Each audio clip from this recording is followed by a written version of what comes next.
अनमोल मोती कार्यक्रम में आपका स्वागत है। ओम शांति। हम अंतर्राष्ट्रीय योग दिवस मनाने जा रहे हैं। श्रीमद् भगवद गीता योग का आदि ग्रंथ है। गीता में भगवानोवाच है कि मैंने ये अविनाशी योग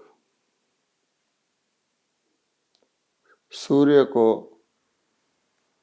बताया था, सूर्य ने मनु को बताया, मनु से वो इक्ष्वाकु के पास आया, उसके बाद इसकी परंपरा राज ऋषियों तक चली, परंतु उसके पश्चात वह अविनाशी योग इस पृथ्वी लोक में लुप्त हो गया और बहुत काल से ये योग लुप्त प्राय है। अब भगवानोवाच के इन महावाक्यों को देखते हुए अगर हम आज की स्थिति को देखते हैं तो आज तो अनेक प्रकार के योग प्रचलित हैं। इतने सारे प्रचलित योगों के होते हुए भी हमको अंतर्राष्ट्रीय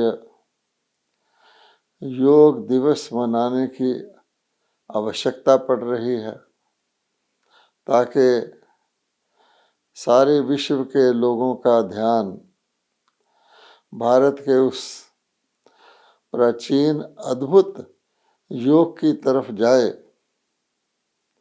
जिससे परमात्मा ने विश्व को परिवर्तित कर दिया था। देखना ये है कि क्या हम भारतवासी स्वयं भी उस योग के बारे में कुछ जानते हैं,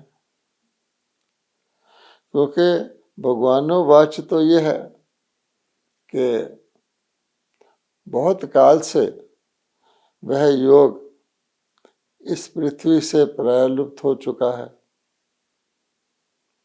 अब हम अगर भगवद गीता के उन महावाक्यों को दोबारा गौर से सुने पढ़ें तो क्या पाते हैं?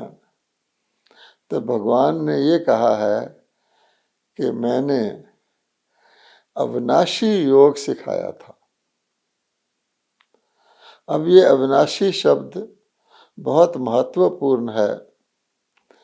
ये एक प्रकार से उस प्राचीन योग के बारे में झांकने की एक चाबी है, क्योंकि अविनाशी शब्द योग किसको सिखाया जा सकता है? तो हम जानते हैं कि भगवान के जो प्रथम महावाक्य योग सिखाने से पहले उच्चारण हुए वो यही थे कि आप अविनाशी आत्मा हैं।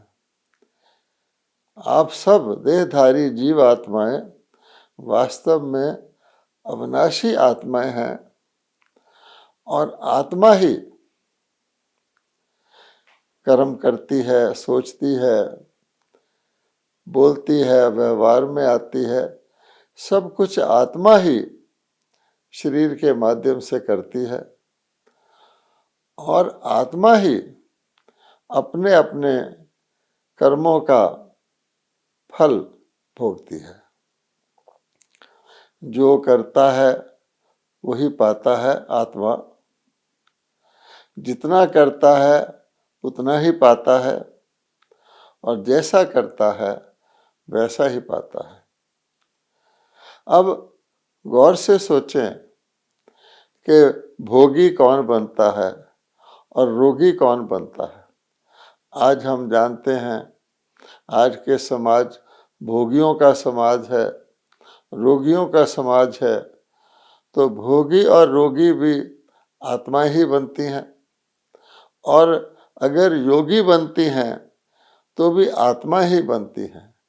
इसलिए भगवान ने कहा है कि मैंने ये योग अविनाशी योग सिखाया था, जो कि आत्मा को सिखाया था।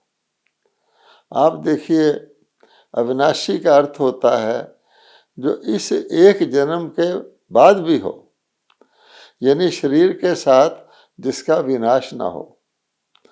तो शरीर के साथ आत्मा का विनाश तो होता ही नहीं है, और आत्मा संस्कार रूप में अपने साथ योगी के संस्कार भी ले जा सकती है, भोगी के और रोगी के संस्कार भी ले जाती है। उस हिसाब से भी हम इसको कहेंगे कि अविनाशी योग है।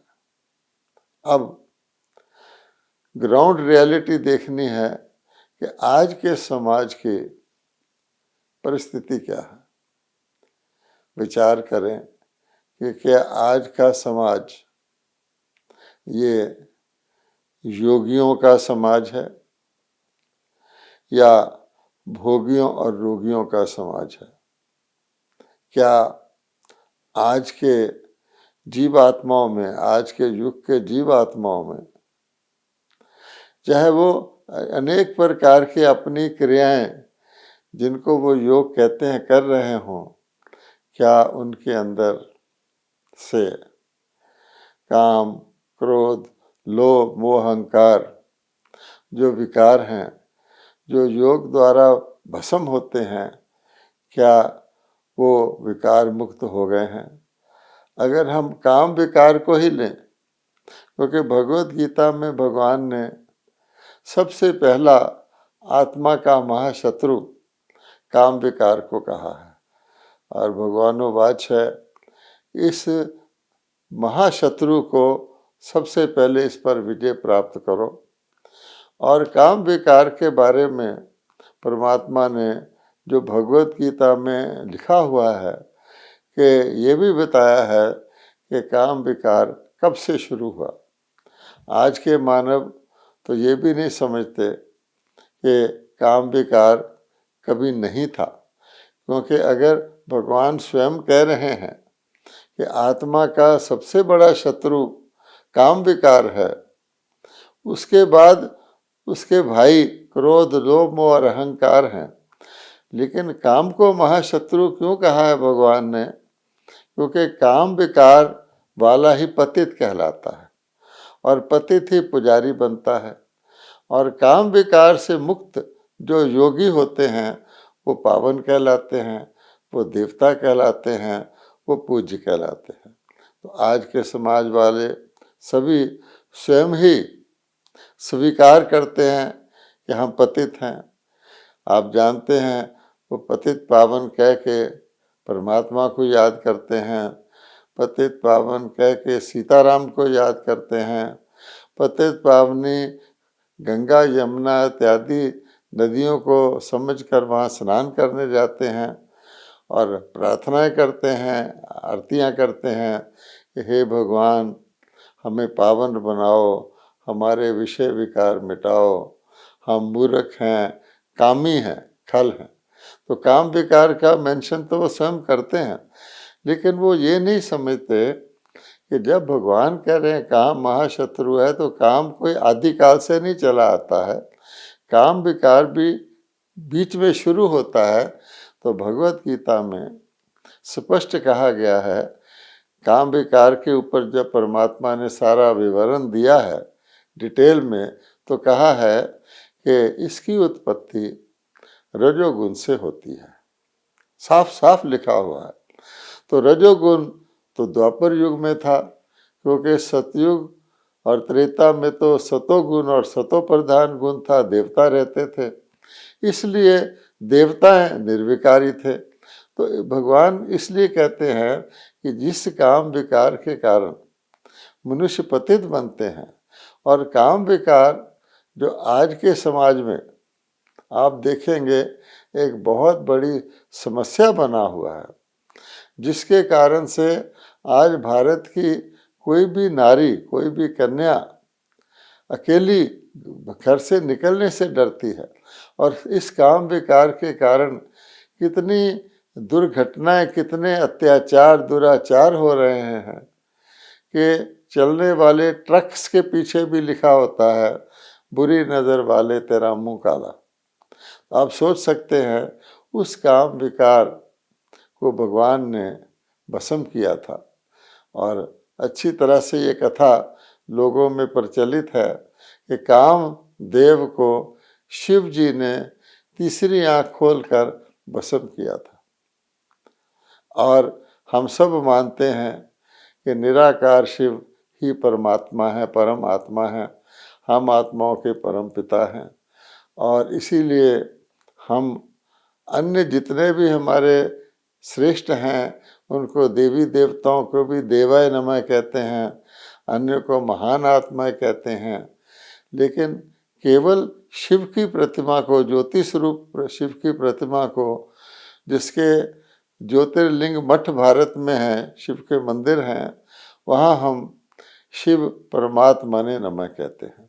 तो परमात्मा ने काम विकार कोई अलग से कोई ऐसा देव नहीं है जिसको परमात्मा ने भस्म किया और अपनी तीसरी आंख खोलकर भस्म किया। क्योंकि परमात्मा शिव तो जागती ज्योत है, सदा ज्योति स्वरूप है, उनकी आंख कभी बंद होती ही नहीं है। वो तो ज्ञान के सागर हैं, प्रकाश स्वरूप है।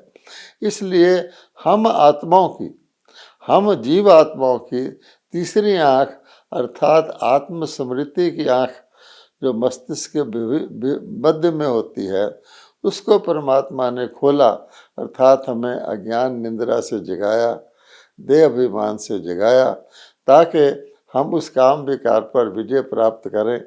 और स्वयं भगवान ने योग शक्ति से अपने साथ योग लगाकर निर्बल आत्माओं को इस काम विकार और अन्य विकारों से मुक्त कराया। तो इसलिए देखना है कि आज का जो समाज है वो, उसको हम क्या कहेंगे, गीता के 16वां अध्याय में 2 प्रकार के संपदा भगवान ने बताए हैं। एक है दैवी संपदा अर्थात समाज, और दूसरा है आसुरी संपदा और अर्थात समाज। तो भगवान कहते हैं मैंने तो दैवी संपदा ही रचा था, देवी देवताओं को मैंने उन्नत करवाया था। भगवत गीता के 3rd चैप्टर में कहा है कि मैंने प्रजापिता ब्रह्मा के द्वारा आदि काल में प्रजा सहित यज्ञ रचा था, ज्ञान यज्ञ रचा था, ईश्वरीय ज्ञान दिया था, जिसको गीता ज्ञान कहते हैं, जिसके द्वारा देवताओं को उन्नत किया था और वो देवता वृद्धि को पाए थे। तो लेकिन कालांतर से बहुत काल तक वो दैवी समाज चला। तो जिसको आज के मालूम नहीं जानते वो कह देते हैं भगवान ने कहा कि मैंने ये ज्ञान सूर्य को दिया, फिर मनु को मिला, यानी चंद्रमा को मिला। तो वास्तव में ऐसा नहीं है कि परमात्मा ने जो योग सिखाया वो सतयुग के सूर्यवंशी देवता और त्रेता युग के चंद्रवंशी देवता, पूरे 2 युगों के देवी देवता को योग लगाते थे। नहीं, भगवान कहते हैं उससे पहले आदि काल में आदि देव ब्रह्मा जी के द्वारा, जिसको प्रजापिता भी कहा गया है, आदि देव भी कहा गया है, यानी देवताओं की आदि में होने वाला या देवताओं की युग की आदि करने वाला, उनके द्वारा भगवान ने उस थोड़े से कल्याणकारी पुरुषोत्तम युग पर, जिसका भी गीता में वर्णन है, जो कलयुग के अंत में आकर के सारा संपदा आसुरी संपदा हो जाता है। और आज भी गीता में लिखा हुआ है आसुरी संपदा ये समझता है कि काम विकार का भोग, इसका जो अल्पकालिक क्षण भंगुर काग विष्टा समान सुख है, वो यही समझता है कि जीवन का सबसे बड़ा सुख यही है। सारे समाज को देख लेंगे तो आप यही पाएंगे कि सारा समाज चाहे वो बड़े बड़े ओहदे वाले व्यक्ति हैं, बड़े बड़े प्रतिष्ठित व्यक्ति हैं, शिक्षित व्यक्ति हैं, चाहे वो मनोरंजन व्यवसाय में लगे हुए हैं, सबका एक ही लक्ष्य होता है कि काम विकार को उभारना और काम विकार की तरफ लोगों का काम उक्त लोगों को करना। तो ये तो आज हम पर रोज देखते हैं। इसलिए भगवान कहते हैं कि ऐसा संपदा जो काम विकार के सुख को ही जीवन का सुख मानता हो, जो अति घृणित तौर का एक तरीका है, जिसके द्वारा पतित आत्माओं का जन्म भी उस विकार से ही होता है, तो भगवान कहते हैं तो इसलिए क्या उस परिस्थिति में वो योग किसी के पास होगा? क्या वर्तमान सभी योग की पद्धतियां जो चल रही हैं, जिनको हम प्रोत्साहन दे रहे हैं, जो सदियों से चल रही हैं, जिसके लिए हम अंतर्राष्ट्रीय योग दिवस खास तौर पे मना रहे हैं कि लोगों का ध्यान योग की तरफ जाए, तो आप देखेंगे कि क्या वास्तव में जितने भी प्रकार के योग सिखाए जा रहे हैं वो भगवत गीता के भगवान द्वारा बताए हुए अविनाशी योग हैं? क्या उनका कनेक्शन या ताल्लुक आत्माओं से है? तो आप क्या पाएंगे कि वर्तमान की जितनी भी योग पद्धतियां हैं वो सारी शारीरिक स्वास्थ्य के लिए बनाई गई हैं। गीता में कहीं भी नहीं लिखा हुआ कि तुम योग आसन करो, तुम हठ योग करो, तुम शारीरिक प्रकार की क्रियाएं करो और उसको नाम योग दिया गया हो। हम खुद भी कहते हैं कि आज के योग को कभी हम पतंजलि से जोड़ते हैं कि पतंजलि ने ये योग सिखाया था, कभी अष्टांग योग कहते हैं, क्रिया योग कहते हैं, कई नाम देते हैं, लेकिन इस सत्य से कोई इनकार नहीं कर सकता कि सारे के सारी क्रियाएं जो हैं ये शारीरिक स्वास्थ्य के लिए हैं और भगवान का सिखाया हुआ अविनाशी योग का शारीरिक क्रियाओं से कोई ताल्लुक नहीं है, क्योंकि भगवान ने जो अविनाशी योग सिखाया उसमें अगर सार रूप में कहें तो गीता के भगवान के योग का नाम है मन मना भव। हे आत्माओं, तुम अपने मन को मेरे साथ जोड़ो। अब मन तो आत्मा की इंद्री है और आत्मा ही अविनाशी है और मन एक सूक्ष्म इंद्री है, और मन को परमात्मा के साथ जोड़ने से जो मन मलिन हो गया है, जिस मन के अंदर विकार आ गए हैं, जिसके अंदर स्वार्थ आ गया, देहाभिमान आ गया है, और सबसे बड़ी बात पतित बनाने वाला काम विकार, जो जिसके आने से क्रोध, लोभ, मोह और अभिमान आते ही हैं, जो आज के हर मानव के अंदर पाए जाते हैं। इसलिए भगवान को प्रार्थना करते हैं, आसन भी करते हैं, योग भी करते हैं, प्रार्थनाएं भी करते हैं, कई प्रकार के सिमरन करते हैं, क्रियाएं करते हैं, लेकिन वो उस शारीरिक साधनों से केवल अल्पकालिक शारीरिक स्वास्थ्य मिल सकता है। लेकिन अगर मन अस्वस्थ है, आत्मा निर्बल है, आत्मा के अंदर विकार है, तो शारीरिक स्वास्थ्य भी कितने दिन रह सकता है, और शारीरिक स्वास्थ्य का भी व्यक्ति दुरुपयोग कर सकता है। कि मान लीजिए किसी के अंदर शारीरिक शक्ति है तो किसी को घूसा मार के गिरा देगा, क्या परमात्मा की दी हुई योग की ताकत इस काम के लिए थोड़ी है? इसलिए भगवान कहते हैं सोचने की बात ये भी है कि क्या मन की स्थिति के अनुसार हमारा शरीर चलता है या शारीरिक आसनों के अनुसार हमारा मन चलता है? तो आप देखेंगे कि सारे दिन में आप देखेंगे, आप बैठे हैं, आपके शरीर के आसन, शरीर की पोस्चर्स अपने आप बदलते रहते हैं आपकी मन स्थिति के अनुसार।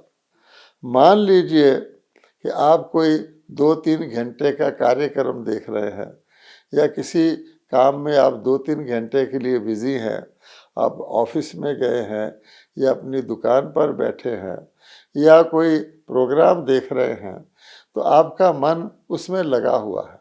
अब मन के उसमें लगे लगे होने के कारण शरीर ऑटोमेटिकली आपका अपने पोस्चर को बदलता रहेगा। ज़रूरत के अनुसार आप अपनी टांगों को शफल कर लेंगे, ज़रूरत के अनुसार आप अपने शरीर के पोस्चर को बदल लेंगे, अपने हाथ की स्थान को चेंज कर लेंगे, अपने सीधे होकर बैठ जाएंगे, झुककर बैठ जाएंगे, ये ऑटोमेटिक होता रहता है। अर्थात शारीरिक पोस्चर्स कंफर्ट के लिए जैसे जैसे जितना जितना समय कोई आदमी कहीं बिताता है ऑटोमेटिकली चेंज होते रहते हैं। मेन बात यह है कि उसका मन कहाँ लगा हुआ है। हम ये भी देखते हैं कि अगर किसी व्यक्ति के शरीर में थोड़ी खुजली हो रही है या थोड़ा सिर दर्द हो रहा है, अगर किसी ज़रूरी काम में वो लग जाए तो उसको वो चीज़ बिल्कुल भूल जाती है, क्योंकि उसका मन, शक्तिशाली मन का संकल्प दूसरी तरफ लग जाता है। इसलिए आप देखेंगे, मान लीजिए कि अचानक कहीं पर एक ऐसा हॉस्पिटल है जहाँ एक इंटेंसिव केयर वार्ड है, उसमें एक मरीज़ पड़ा है जो बेचारा ऐसा लेटा हुआ है कि पासा बदलने में भी उसको कष्ट हो रहा है। अगर कोई उसको कह दे कि तेरी खाट के नीचे टाइम बॉम्ब रखा है जो 5 मिनट में फटने वाला है, चाहे वो आईसीयू सेकंड फ्लोर पर हो, आप देखिए उस व्यक्ति के अंदर कितनी शक्ति आ जाती है कि वो उठ करके लिफ्ट ना हो तो सीढ़ी की तरफ भी भागता है। इसी प्रकार से किसी बहुत आलसी व्यक्ति है, उसकी खाट के नीचे कोई सांप आ जाता है, अब सांप आके अपना फन निकालता है तो आलसी व्यक्ति का सारा आलस भाग जाता है और वो भय के कारण से उठकर बैठ जाता है। उसको कहो थोड़ा और सो ले, आराम कर ले, तो नहीं कर पाता।